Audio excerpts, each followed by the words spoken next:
यह हरियाणा की 22 साल की लड़की की लव स्टोरी से लेकर उसकी जिंदगी के अंतिम अंजाम तक की कहानी है, जिसे सुनकर शायद आप प्यार या पति पत्नी के रिश्ते से विश्वास खो सकते हैं। शुरुआत में यह केस एक लापता लड़की का मामला था, लेकिन 9 महीने बाद जमीन के नीचे से कुछ ऐसा मिला जिसे सुनकर आपकी रूह कांप उठेगी। सबसे हैरान कर देने वाली बात यह है कि रिश्तों की खींचतान के अलावा इस घटना की असली वजह जानकर आप दंग रह जाएंगे। 22 साल की मोनिका हरियाणा के रोहतक की रहने वाली थी। अपने सपनों को पूरा करने और उच्च शिक्षा के लिए उसका कनाडा जाने का सपना था। इसके लिए सबसे पहले उसे भारत में IELTS परीक्षा पास करनी थी। दरअसल स्टूडेंट वीजा के लिए कई देशों में जैसे कि कनाडा या यूनाइटेड किंगडम में IELTS पास करना जरूरी होता है। इसीलिए मोनिका हरियाणा के सोनीपत के गुमड़गांव में अपनी मासी के घर से पढ़ाई शुरू करती है। वो मासी के घर आकर पूरे मन से पढ़ाई कर रही थी ताकि अपना सपना पूरा कर सके। मोनिका की मासी के घर के पास एक लड़का रहता था जिसका नाम सुनील था, जो हर रोज मोनिका की मासी के घर से दूध लेने आता था। और वहीं सुनील ने पहली बार मोनिका को देखा और पहली नजर में ही एक दूसरे को बहुत अच्छा लगने लगा। और उसी पसंद से शुरू होता है एक गहरा प्रेम संबंध। हालांकि इस रिश्ते में गहराई से जुड़ जाने के बावजूद मोनिका ने अपनी पढ़ाई नहीं छोड़ी, वह पूरे मन से पढ़ाई करती रही। और इसी वजह से मोनिका ने उसी साल IELTS परीक्षा पास करके पूरे हरियाणा में हलचल मचा दी। इसके लिए उसे उस समय के हरियाणा के एक मशहूर राजनेता से पुरस्कार भी मिला था। ऊपरी स्तर पर कमोबेश सभी लोग उसे जानते थे। मोनिका एक बहुत ही अच्छी और मेधावी छात्रा थी। IELTS परीक्षा में अच्छा रैंक करने के बाद मोनिका 5 जनवरी 2022 को बिजनेस मैनेजमेंट कोर्स करने के लिए कनाडा गई थी, लेकिन गहरे रिश्ते की माया जैसे उसका पीछा ही नहीं छोड़ रही थी। 37 साल का सुनील रोहतक के बालंद गांव का रहने वाला था। वह लगातार मोनिका को फोन करता और उसे बताता कि वह मोनिका के बिना एक पल भी नहीं रह पा रहा है। इसलिए मोनिका 22 जनवरी 2022 को अपने परिवार को बिना बताए कनाडा से भारत वापस आ जाती है। पुलिस जांच में पता चला कि सुनील जानता था कि अगर मोनिका की मासी या उसके परिवार को यह पता चल गया कि मोनिका कनाडा से वापस भारत आ गई है तो समस्या हो सकती है। इसलिए उसने मोनिका से कहा था कि सब कुछ गुप्त रखना। शायद भारत आने की बात को छिपाना ही बाद में उसके लिए काल बन गया।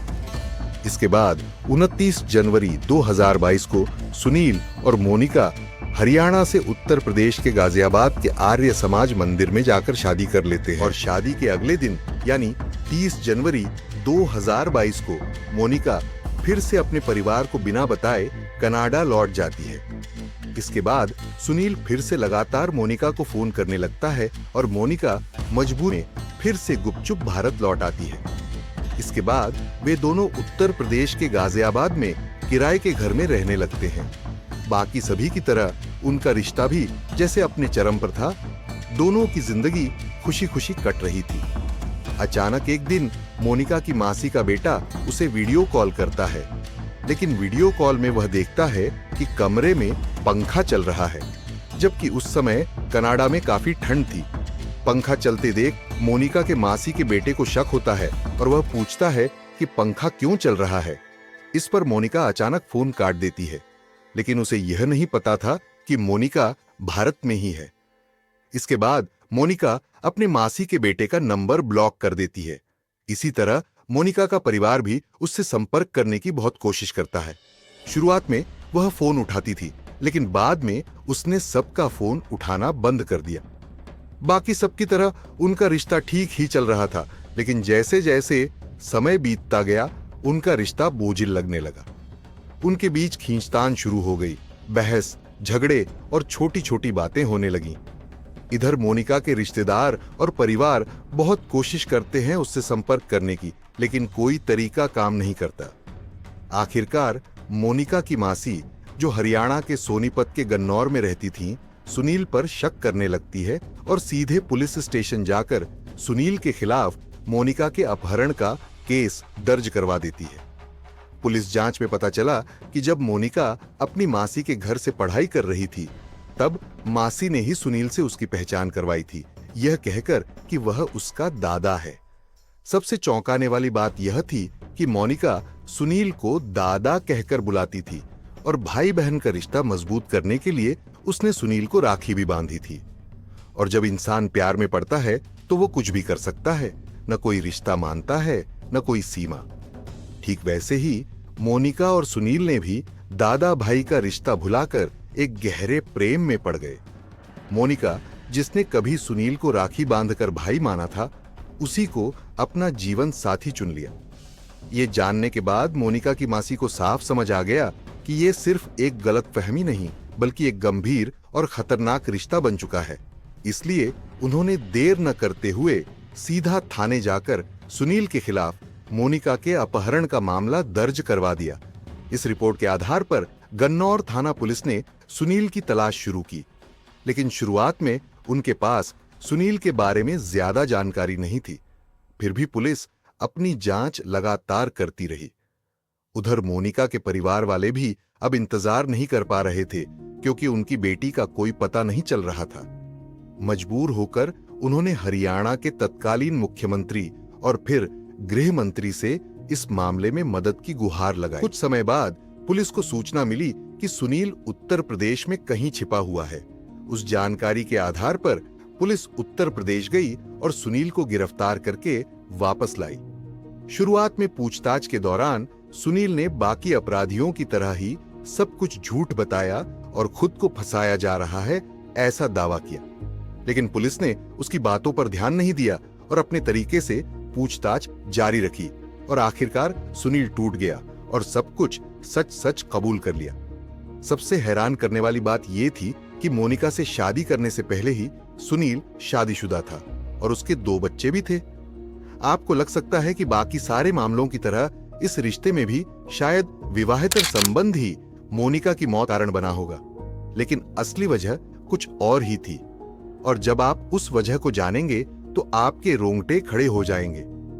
किसी से प्यार करना इतना निर्दयी और घिनौना अंजाम भी ला सकता है, ये सोचकर ही मन कांप जाता है। जब मोनिका तीसरी बार गुपचुप तरीके से सुनील की बातों में आकर कनाडा से भारत लौटी, उसके बाद वे दोनों अलग अलग जगहों पर अपनी पहचान छुपाकर रहने लगे। लेकिन इस बार मोनिका कनाडा वापस नहीं जाना चाहती थी। शायद वह अब सुनील के साथ अपना पूरा जीवन बिताने की योजना बना चुकी थी। वह सुनील के मोह में इस कदर बंध चुकी थी कि उसे छोड़ने का ख्याल भी उसके मन में नहीं था। लेकिन सुनील के दिमाग में कुछ और ही योजना चल रही थी। जून के महीने में जब सुनील मोनिका को अपनी गाड़ी में बैठाकर गादी झांझरा के फार्म हाउस की ओर ले जा रहा था, तब रास्ते में फिर से उनके बीच झगड़ा शुरू हो गया। वैसे भी उनके रिश्ते में पहले से ही खटास आ चुकी थी। बात बात में बहस इतनी बढ़ गई कि सुनील गुस्से में आकर अपनी गाड़ी में रखी निकालता है और मोनिका के सिर में गोली देता है। गाड़ी में ही मोनिका की मौत। अब सुनील के सामने सबसे बड़ा सवाल था कि वह मोनिका के क्या करे, उसे कहां छुपाए। उसने सबसे पहले मोनिका के गाड़ी की डिक्की में छिपाया और फिर अपने फार्म हाउस ले जाकर गाड़ी को सही से पार्क कर दिया। पुलिस की जांच में पता चला कि सुनील अब यह योजना बनाने लगा कि मोनिका के शव से ठिकाने लगाया जाए। तभी उसके दिमाग में आया कि वह फार्म हाउस के ही किसी हिस्से में एक गड्ढा खोदकर शव वहीं छुपा देगा। अगले दिन सुबह उसने 2-3 मजदूरों को बुलाया और उन्हें गड्ढा खोदने को कहा। वह गड्ढा बहुत ही गहरा था, लगभग 10 फीट से भी ज्यादा। मजदूरों को शक हुआ और उन्होंने सुनील से पूछा कि इतना गहरा गड्ढा वह किस लिए खुदवा रहा है। लेकिन सुनील ने उन्हें डांटते हुए कहा कि वे सिर्फ अपना काम करें, उन्हें यह सोचने की जरूरत नहीं कि गड्ढे का क्या करना है। मजदूरों ने भी पैसे लेकर काम खत्म किया और चले गए। इसके बाद सुनील ने अपनी योजना के अनुसार मोनिका के गड्ढे में फेंक दिया और उसे मिट्टी से ढक दिया। पहले कुछ महीनों तक मोनिका के बारे में किसी को कोई जानकारी नहीं मिली, जिससे सुनील बेखौफ होकर जीने लगा। लेकिन बाद में सुनील द्वारा दिए गए बयान के आधार पर पुलिस और फोरेंसिक टीम उसके फार्म हाउस पहुंची।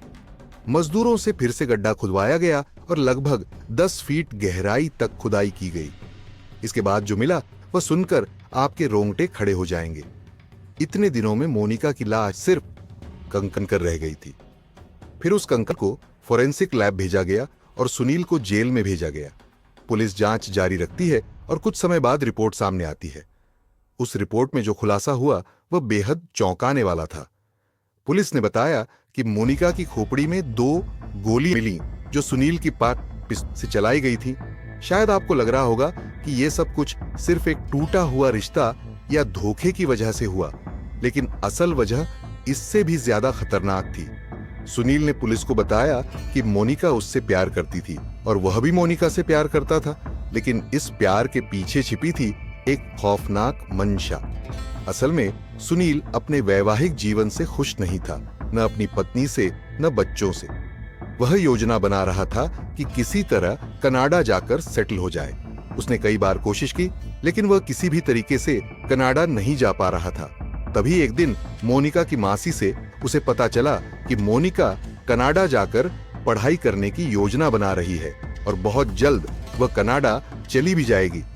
घटना की शुरुआत में ही बताया गया था कि सुनील हर दिन मोनिका की मासी के घर से दूध लेने जाता था, इसलिए वह मोनिका और उसके परिवार के बारे में काफी कुछ जानता था। यही से सुनील के दिमाग में एक योजना आई। अगर वह किसी तरह मोनिका के साथ संबंध बना सके तो वह मोनिका के जरिए कनाडा जा सकता है और उसका सपना पूरा हो सकता है। इसी कारण सुनील ने धीरे धीरे मोनिका से नजदीकियां बढ़ाना शुरू किया। शुरुआत में उन्होंने दोस्ती की, फिर यह दोस्ती गहरे रिश्ते में बदल गई। सबसे हैरान करने वाली बात यह थी कि सुनील और मोनिका ने भागकर शादी की थी, लेकिन उन्होंने अपनी शादी का कानूनी रजिस्ट्रेशन भी करवाया था। सुनील को लगा कि अगर वह मोनिका से शादी कर ले तो पति पत्नी का संबंध बन जाएगा और फिर वह मोनिका के जरिए कनाडा जाकर वहां की सिटीजनशिप लेकर स्थायी रूप से रह सकेगा। लेकिन यहीं पर कहानी ने मोड़ ले लिया। मोनिका को कनाडा का स्थायी वीजा नहीं मिल रहा था। यह बात सुनील को बेचैन करने लगी, क्योंकि उसकी बनाई गई योजना के अनुसार कुछ भी नहीं हो रहा था। दूसरी ओर अब मोनिका खुद भी भारत छोड़कर कनाडा जाना नहीं चाहती थी। सुनील इस हालात से टूटने लगा। उसका पूरा प्लान बर्बाद हो रहा था। शुरुआत में जब मोनिका कनाडा में थी तो सुनील बार बार उसे भारत आने के लिए कहता था, लेकिन बाद में जब वह भारत आ गई तो अब सुनील उसे फिर से कनाडा लौटने के लिए दबाव देने लगा। लेकिन अब मोनिका भारत में ही सुनील के साथ एक स्थायी जीवन बिताने का सपना देख रही थी, बिल्कुल एक पत्नी की तरह। यही कारण था कि उनके बीच अक्सर झगड़े होने लगे, कभी बातों में तकरार तो कभी छोटी छोटी बातों पर बहस। उनका जो मधुर रिश्ता था वह धीरे धीरे बिगड़ने लगा और फिर एक दिन सुनील ने मोनिका को इस दुनिया से ही हमेशा के लिए हटा दिया। लेकिन कहानी यहीं खत्म नहीं होती। सुनील ने न सिर्फ मोनिका की हत्या बल्कि इस अपराध से जुड़ी हर जानकारी को छिपाने की पूरी कोशिश की, जो पुलिस और अदालत की नजरों में गंभीर अपराध है। इस समय सुनील पुलिस की हिरासत में है। सबसे चौंकाने वाली बात यह है कि इससे पहले और बाद में भी सुनील के खिलाफ कई केस दर्ज हुए थे, लेकिन वे सभी उसके जीवन पर कोई खास असर नहीं डाल पाए थे। मोनिका के परिवार ने सुनील के अलावा कई अन्य लोगों के खिलाफ भी आरोप लगाए हैं। उनका कहना है कि इस निर्मम घटना में सुनील अकेला नहीं था, बल्कि और भी कई लोग इसके लिए जिम्मेदार हैं। पुलिस अब गहराई से जांच कर रही है और सभी अपराधियों की जानकारी इकट्ठा की जा रही है। सुनील फिलहाल पुलिस की हिरासत में है। हालांकि अब फैसला कोर्ट के जज करेंगे कि सुनील को क्या सजा दी जाएगी। कोई भी प्रकार का अपराध सही नहीं होता, इसलिए हमेशा अपराध से दूर रहे। अगर आप कभी किसी मुश्किल में पड़ते हैं तो अपने रिश्तेदारों और पुलिस प्रशासन की मदद जरूर लें। अगर आप किसी रिश्ते में जुड़ते हैं तो उसे अच्छी तरह सोच समझकर और परख कर ही आगे बढ़ाएं। और अगर बहुत जरूरी लगे तो अपने परिवार को जरूर बताएं। अपने परिवार के साथ हमेशा संपर्क में रहे। आप कहीं भी रहें, मुसीबत आने पर सबसे पहले आपके अपने ही परिवार वाले आपके साथ खड़े होंगे, उसके बाद ही बाकी लोग आएंगे। वीडियो के बारे में आपकी क्या राय है, कृपया हमें कमेंट बॉक्स में जरूर बताएं। अगर आपको हमारा वीडियो अच्छा लगा हो तो लाइक करें, हमारे चैनल को सब्सक्राइब करें और वीडियो को ज्यादा से ज्यादा शेयर करें ताकि और भी लोग इस विषय में जागरूक हो सके। वीडियो में दी गई सभी जानकारियां इंटरनेट पर सार्वजनिक रूप से उपलब्ध हैं। यह वीडियो सिर्फ और सिर्फ शिक्षा और जागरूकता के उद्देश्य से बनाया गया है। वीडियो में कई तस्वीरें एआई से बनाई गई हैं जिनका वास्तविकता से कोई संबंध नहीं है। कृपया कोई भ्रमित न हो।